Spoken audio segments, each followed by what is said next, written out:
Sejarah dalam pengertian objektif yaitu sejarah sebagai proses yang dalam realitanya merujuk pada kejadian atau peristiwa itu sendiri. Jadi, manusia, ruang, dan waktu merupakan 3 unsur penting dalam setiap peristiwa sejarah.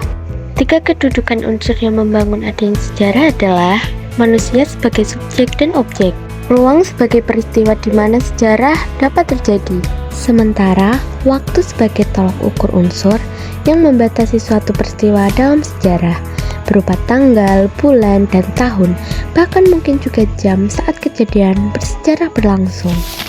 Berikut adalah masing-masing uraian pembahasan 3 konsep manusia, ruang, dan waktu. 1. Manusia. Manusia adalah unsur utama dalam sejarah.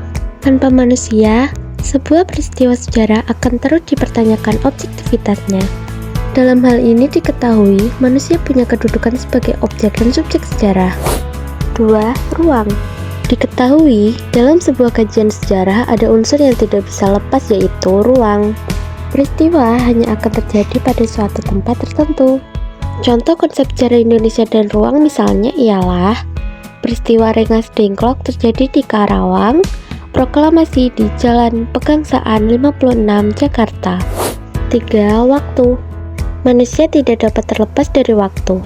Sejarah sebagai sebuah peristiwa pun terikat dengan waktu.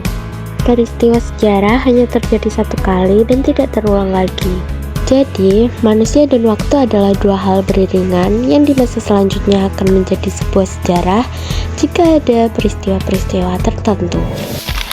Jadi, jika disimpulkan keterkaitan konsep manusia hidup dalam ruang dan waktu, ruang adalah konsep yang paling melekat dengan waktu. Ruang jugalah tempat terjadinya peristiwa-peristiwa.